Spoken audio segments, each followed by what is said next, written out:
Hello everyone, how are you? This is Ahmed Afridi and you are watching Ahmed Afridi official.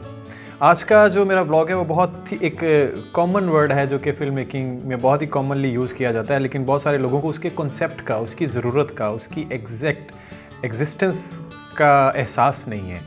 वो है loves production house. ये production house क्या है, हमें क्यों बनाना चाहिए, इसके फ़ायदे क्या हैं, ये किस तरह रन करता है, ये काम किस तरह करता है। तो मैंने सोचा आज थोड़ी सी इन्फॉर्मेशन इसके बारे में आप लोगों के साथ शेयर की जाए। देखिए, बहुत सारे लोग ये समझते हैं कि प्रोडक्शन हाउस कोई एक ऐसी कंपनी है जो कि बहुत बड़ी बड़ी फिल्में बनाती है या बहुत बड़े बड़े प्रोजेक्ट्स करती है। नहीं, ऐसा बिल्कुल भी नहीं है। आप एक लफ्ज़ पे गौर करिए ना, प्रोडक्शन मतलब किसी चीज़ की प्रोडक्शन, किसी चीज़ को बनाना।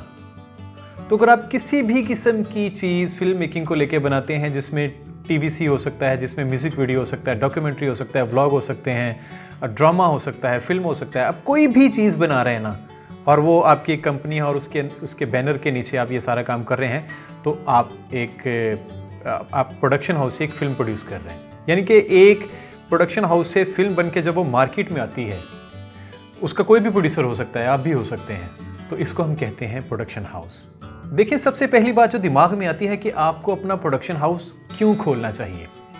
तो उसके लिए बस 2-3 चीज़ें मैं आपको बता देता हूँ, आपको खुद ही अंदाज़ा हो जाएगा कि आपको प्रोडक्शन हाउस क्यों खोलना चाहिए और आप ये कैसे खोल सकते हैं।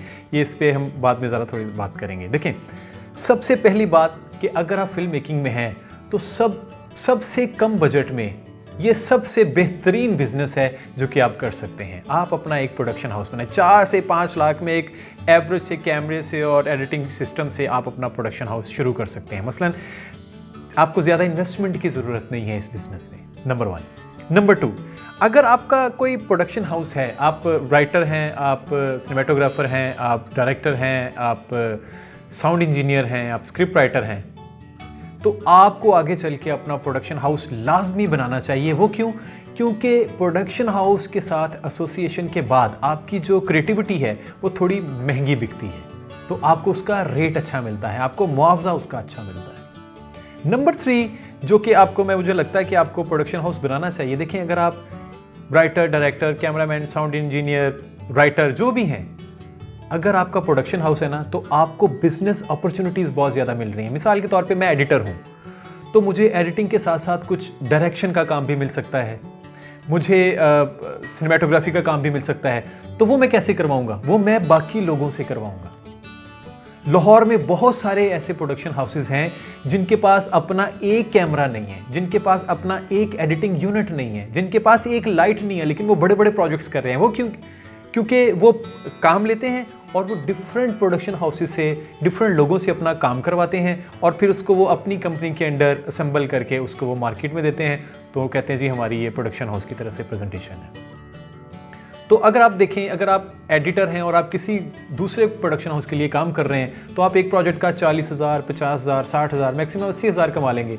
इससे ज़्यादा क्या, कुछ भी नहीं। लेकिन अगर आपका अपना प्रोडक्शन हाउस है, उसमें आप एडिटिंग तो खुद कर ही रहे हैं और आप सिनेमेटोग्राफी का भी चार्ज कर रहे हैं, आप उसको डायरेक्शन का भी चार्ज कर रहे हैं, आप उसको पोस्ट का भी चार्ज कर रहे हैं, तो आप खुद अंदाज़ा करें कि आपका मुआवजा कितना ऊपर चला जाएगा। तो मुझे लगता है कि आपको प्रोडक्शन हाउस ये लाजमी बनाना चाहिए। प्रोडक्शन हाउस बनाने के लिए आपको ज़्यादा कोई काम करने की ज़रूरत नहीं है। देखें, आपको प्रोडक्शन हाउस बनाने के लिए जो सबसे बड़ा चैलेंज आएगा ना, वो क्या आएगा वो भी मैं आपको बताता हूँ और फिर उसका हल भी बताता हूँ। एक आदमी है, वो अपना प्रोडक्शन हाउस बनाता है, तो वो किसी क्लाइंट के पास जाता है, तो वो काम लेने जाता है, तो आपको पता है सबसे पहले कोई भी क्लाइंट उसको काम क्यों देगा, वो उसका कोई काम देखेगा पहले कि उसने कोई बड़ा काम किया हुआ है या नहीं किया हुआ है, या उसकी वो शो रील देखेगा।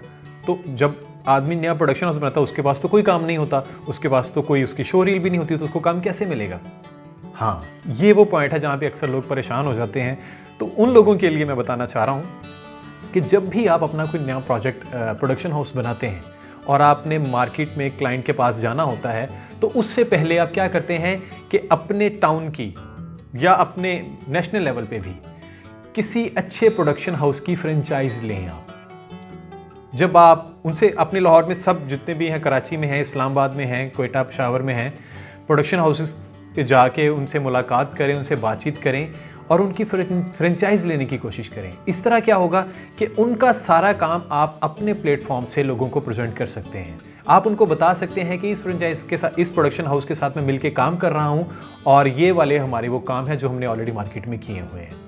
तो इस तरह आपकी एक एसोसिएशन जब बन जाती है किसी बड़े प्रोडक्शन हाउस के साथ, फ्रेंचाइज ले लेते हैं, तो लोग आपको थोड़ा वेट करना शुरू कर देते हैं। आपकी एक वर्थ बन जाती है मार्केट में कि आप किसी बड़े प्रोडक्शन हाउस के साथ, आपका प्रोडक्शन हाउस एसोसिएटेड है। तो इस तरह आप क्लाइंट से काम लेना शुरू कर सकते हैं। दूसरी बात, आप काम लेके उसको किस तरह करना है, आपने अगर आपको लगता है कि कहीं पे अच्छा कैमरामैन है, उसको हायर करें प्रोजेक्ट लेने के बाद। अगर कोई एडिटर आपको अच्छा लगता है, उसको हायर कर लें पर प्रोजेक्ट, और उसको वो प्रोजेक्ट के हिसाब से, यकीनन आप उसमें से सिनेमेटोग्राफी में से भी अपना मार्जिन रखेंगे, एडिटिंग में भी अपना मार्जिन रखेंगे, डायरेक्शन में अपना मार्जिन रखेंगे, पोस्ट वर्क में अपना मार्जिन रखेंगे। तो जहाँ पे आपको 1% मिल रहा था, एक चीज़ पे फ़ायदा मिल रहा था, मुआवजा मिल रहा था, अब आपको 5-6 डिफरेंट जगह से भी मुआवजा मिल रहा है। तो ये वो प्रोडक्शन हाउस के फ़ायदे हैं। उम्मीद है आपको प्रोडक्शन हाउस उसके थोड़े बहुत इनिशियल कॉन्सेप्ट का समझ आ गई होगी। इसके बारे में डिटेल में हम अगले व्लॉग्स में बात करते रहेंगे। तब तक के लिए अल्लाह हाफ़िज़।